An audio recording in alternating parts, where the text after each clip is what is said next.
প্রিয় ছাত্রছাত্রী, তোমরা ভালো আছো, সুস্থ আছো। সরকারি পূর্ব মাদারীপুর কলেজের নিয়মিত অনলাইন ভিত্তিক ক্লাসে তোমাদেরকে আবারও স্বাগতম। তোমরা জানো, কোভিড-19 কারণে আমরা নিয়মিতভাবে অধ্যক্ষ মহোদয়ের নির্দেশক্রমে এবং শিক্ষা মন্ত্রণালয়ের নির্দেশক্রমে আমরা ধারাবাহিক পাঠদান করে যাচ্ছি। তারই আলোকে আজকে উচ্চ মাধ্যমিক পর্যায়ে একাদশ ও দ্বাদশ শ্রেণীর হিসাব বিজ্ঞান প্রথম পত্রের ষষ্ঠ অধ্যায় থেকে প্রাপ্য হিসাবের হিসাব সংরক্ষণ অধ্যায়ের উপর আমরা আলোচনা করব। তোমরা জানো প্রাপ্য হিসাব কি?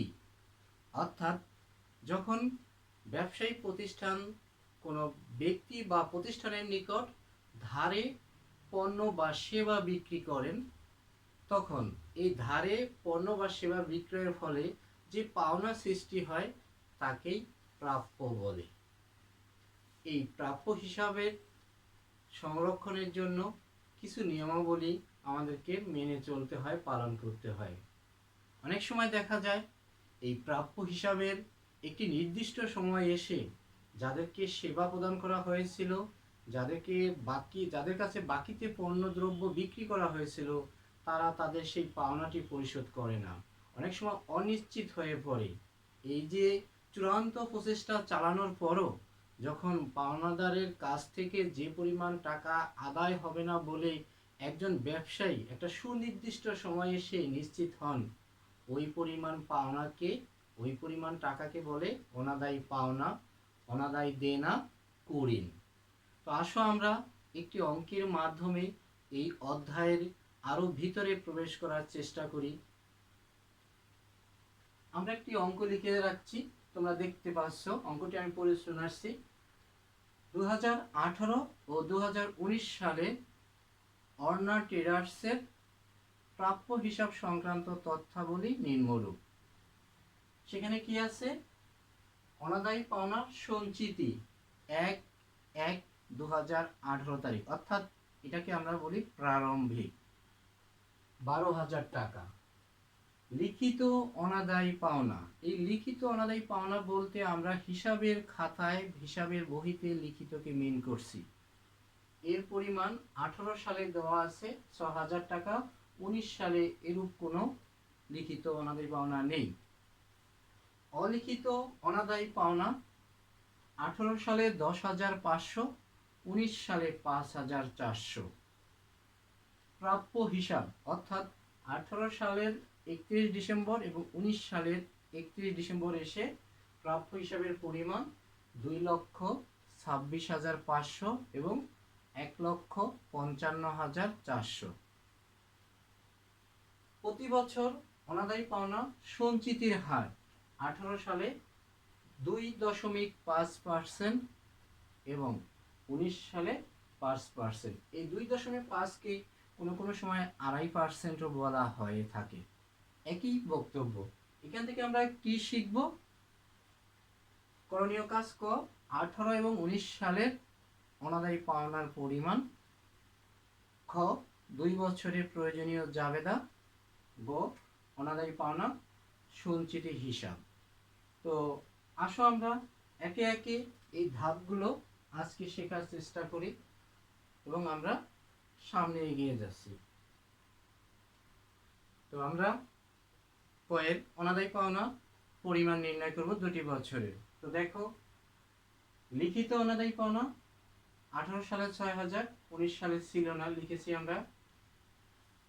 অলিখিত অনাদায়ী পাওনা 10,500, 19 সালে 5,400। আমরা লিখিত এবং অলিখিত এই দুটি ফাংশনকে আমরা যোগ করেছি। যোগ করে আমরা পেয়েছি কত?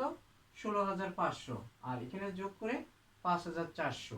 এটাকে বলতেছি আমরা মোট অনাদায়ী পাওনা।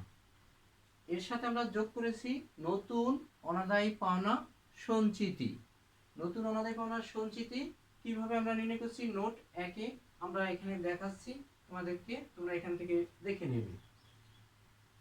অর্থাৎ 2,26,500 থেকে অলিখিত অনাদায়ী পাওনা বাদ দিয়ে নিট অনাদায়ী পাওনার পরিমাণ, প্রাপ্য হিসাবের পরিমাণ নির্ধারণ করছি। সেই নিট প্রাপ্য হিসাবের উপর 2.5% প্রয়োগ করলে এই 5,400। অনুরূপভাবে 19 সালে 1,55,400 থেকে অলিখিত অনাদায়ী পাওনার পরিমাণ 5,400 বাদ দিলে 1,50,000। 1,50,000-এর উপর যদি আমরা এই 5% প্রয়োগ করি 7,500, এই সে আমাদের 7,500। আবার আমরা যোগ করেছি 21,900, 12,900। এখান থেকে বাদ দিতে হয় পুরাতন অনাদায়ী পাওনার সঞ্চিতি। পুরাতন আমরা কোনটাকে বলি? অঙ্কে আমাদের যেটা অনাদায়ী পাওনার সঞ্চিতি 1/1/2018 তারিখে দেওয়া ছিল সেটাকে আমরা বলি অনাদায়ী পাওনা সঞ্চিতির প্রারম্ভিক উদ্বৃত্ত। প্রারম্ভিকটাই আমরা এখানে বলছি পুরাতন, অঙ্কে প্রদত্ত। তো বাদ দিয়েছি 12,000। এখানে দেওয়া ছিল না। এখানে একটা কথা মনে রাখবে তোমরা, কোনো বছরের নতুন অনাদায়ী পাওনার সঞ্চিতি পরবর্তী বছরে সেটা হয়ে যাবে পুরাতন অনাদায়ী পাওনার সঞ্চিতি। এই তত্ত্ব থেকে আমরা তাহলে আসতে পারি 18 সালে নতুন অনাদায়ী পাওনার সঞ্চিতি 5,400, তাহলে 19 সালে এটা পুরাতন হয়ে যাবে। এই কারণে 18 সালেরটা 19 সালে 5,400 আমরা এখান থেকে বাদ দিয়েছি। বাদ দেওয়ার পরে 7,500 এবং 9,900। এই ছিল আমাদের কয়ের প্রথম অংশের যে কাজটি, আমরা সেই কাজটি দেখলাম। এখন আমরা ক্ষয়ের কাজটি করব। তো আমরা গয়ের প্রয়োজনীয় জাবেদা, তোমরা জানো এখানে মূলত প্রতি বছর 3টি করে জাবেদা হয়। তো যেহেতু 2টো বছর, এই কারণে 2 বছরে আমরা মোট তাহলে কয়টি জাবেদা দেব? 6টি জাবেদা দেব। তাহলে আমাদের প্রথম সাল কত? 2018। তো 2018 সালে আসে আমরা কি করেছিলাম? মোট অনাদায়ী পাওনা। সেই মোট অনাদায়ী পাওনার পরিমাণ কত ছিল? তোমরা রিকোয়ারমেন্ট কতে দেখবা লেখা ছিল মোট অনাদায়ী পাওনা 16,500। তাহলে এটা জাবেদাটা কি তোমরা জানো যে অবলোপন ভাতা পদ্ধতিতে এটাকে জাবেদা করতে গেলে আমরা যে কাজটি করি, অনাদায়ী পাওনার সঞ্চিতি হিসাব ডেবিট, প্রাপ্য হিসাব ক্রেডিট। আমরা লিখেছি দেখো 2018 সালে 31 ডিসেম্বর। এখানে তারিখটা মনে রাখবা, সব সময় সংশ্লিষ্ট বছরের শেষ তারিখটা ব্যবহার করব।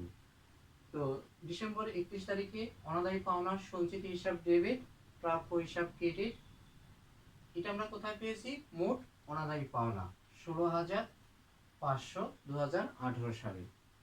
এরপরে দ্বিতীয় জাবেদা অনাদায়ী পাওনা হিসাব ডেবিট, অনাদায়ী পাওনা সঞ্চিতি ক্রেডিট। এটা আমরা কোথা থেকে নিব? এটা আমরা যে গণনা কাজটা করেছি মোট কয়ে ফাংশনে মোট অনাদায়ী পাওনার পরিমাণ নির্ণয়, সেখানে সর্বশেষ যে কাজটি আমরা করেছিলাম, সেখানে যে অনাদায়ী পাওনা পেয়েছিলাম আমরা 9,900, সেই টাকাটাকে আমরা দ্বিতীয় জাবেদার টাকার অঙ্ক হিসেবে চিহ্নিত করে থাকি। ওই দ্বিতীয় জাবেদার টাকার অঙ্কটাই আমরা তৃতীয় জাবেদা নিয়ে যাই। কেন?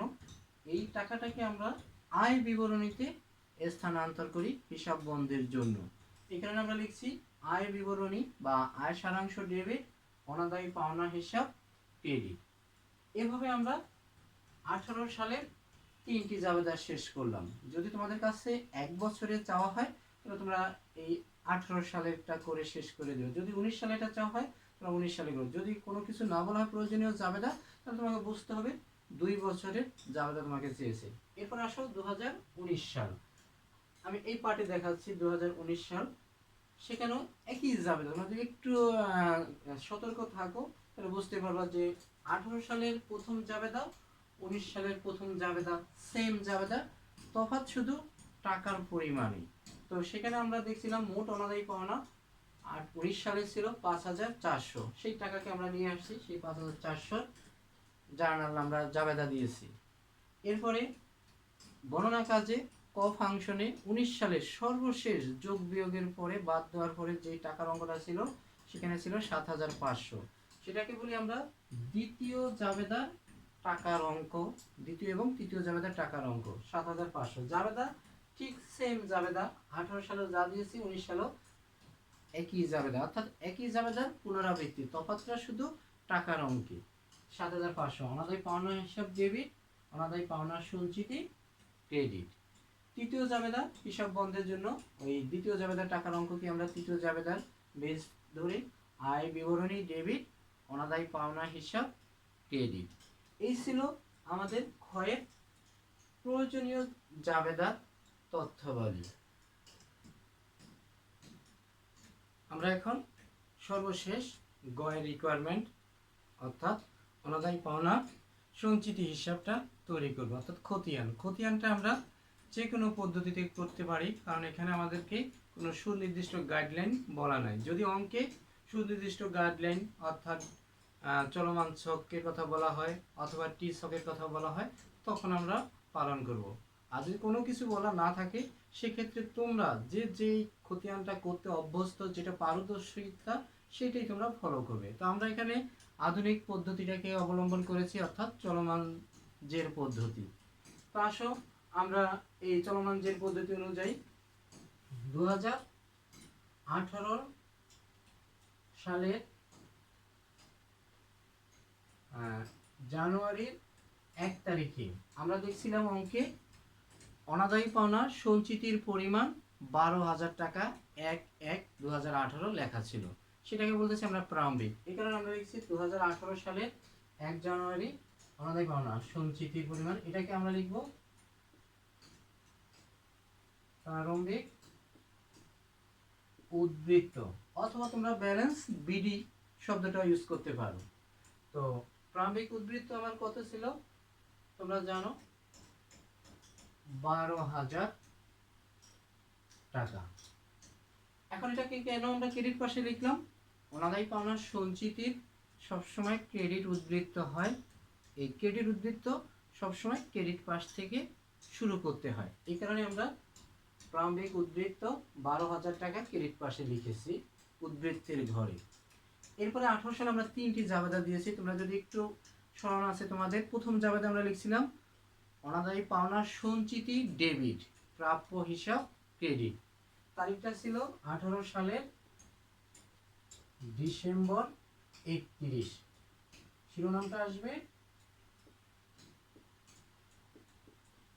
প্রাপ্য হিসাব। সেই প্রথম জাবেদায় অনাদায়ী পাওনা সঞ্চিতি ডেবিট, অর্থাৎ আমি ডেবিট পাশে লিখব 16,500 টাকা। তো একটু তোমরা জানো চলমান জের পদ্ধতিতে সাথে সাথে এটা ব্যালেন্স বা জের নির্ণয় করতে হয়। আমার ডেবিট আছে 16,500, ক্রেডিট আছে 12,000। বুঝতে পারছো ডেবিটের টাকার পরিমাণ বেশি, তাহলে আমরা ঘরটা চেঞ্জ করে এখানে নিয়ে আসবো। তাহলে কত আসে? 4,500 ডেবিট ফাংশন, অর্থাৎ ডেবিট জের হয়ে গেল। এরপরে 18 সালের দ্বিতীয় জাবেদায় আমরা লিখেছিলাম অনাদায়ী পাওনা হিসাব ডেবিট, অনাদায়ী পাওনা সঞ্চিতি হিসাব ক্রেডিট। ডিসেম্বর 31 অনাদায়ী পাওনা হিসাব। তো দ্বিতীয় জাবেদায় আমাদের টাকার পরিমাণ ছিল 9,900 টাকা। তো অনাদায়ী পাওনা সঞ্চিতি সেই জাবেদায় ছিল আমাদের ক্রেডিট, অর্থাৎ আমরা ক্রেডিট টাকার ঘরে লিখব 9,900। এখন দেখো এই উদ্বৃত্ত থেকে যদি আমরা সমন্বয় করি, তাহলে ক্রেডিট বড়, ডেবিট মাইনাস করলে আমার ক্রেডিট পাশে 5,400। তোমরা একটু খেয়াল করো যে এই টাকাটা কোনটা, অর্থাৎ ওই যে নতুন অনাদায়ী পাওনার সঞ্চিতি 18 সালে আমরা যে নির্ণয় করেছি, সেই টাকার সমতুল্য একটা টাকা অবশ্যই টাকার অঙ্কের সাথে মিলে যাবে। তখনই তোমরা বুঝতে পারবে প্রাথমিকভাবে তোমার অঙ্কের গতি সঠিক পথে আছে। এই ছিল 18 সালের কাজ শেষ। কেন 18 সালের তৃতীয় জাবেদা ছিল আয় সারাংশ ডেবিট, অনাদায়ী পাওনা ক্রেডিট। আমার খতিয়ানের শিরোনামের সাথে তৃতীয় জাবেদার কোনো মিল নেই, বিধায় আমরা এখানে আনলাম না। এরপরে 2019 সাল একই খতিয়ানে আমরা করব, যেহেতু এখানে আমাদের ব্যালেন্স সিডি করার কোনো সুযোগ নেই। আমরা 2019-এর ডিসেম্বর 31 লিখে 2019-এ আবার আমরা প্রথম জাবেদা দিয়েছিলাম অনাদায়ী পাওনা সঞ্চিতি ডেবিট, প্রাপ্য হিসাব ক্রেডিট 5,400। তাহলে এখানে প্রাপ্য হিসাব। অনাদায়ী পাওনা সঞ্চিতি আমরা ডেবিট করেছিলাম 5,400।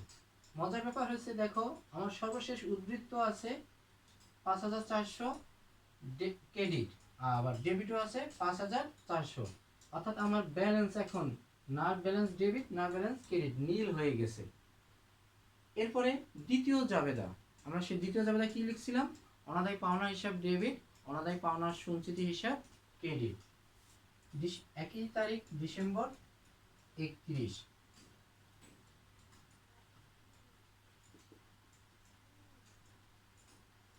অনাদায়ী পাওনা হিসাব। তো অনাদায়ী পাওনা হিসাব আমাদের কি ছিল? ক্রেডিট ছিল কত টাকা? দ্বিতীয় জাবেদায় 7,500। তো আমরা 7,500 সাথে সাথে আমরা লিখেছি উদ্ধৃতের ঘরে আবার 7,500। এটাকেও যদি তোমরা লক্ষ্য করো দেখবে 1,55,400 থেকে 5,400 বিয়োগ করার পরে 5% প্রয়োগ করছি। সেই 5% প্রয়োগের ফলে আমাদের 7,500 নতুন অনাদায়ী পাওনা সঞ্চিতি, এটাও সেই নতুন অনাদায়ী পাওনা সঞ্চিতির সাথে মিলে যাবে। এই ছিল আমাদের ষষ্ঠ অধ্যায়ের হিসাব বিজ্ঞান প্রথম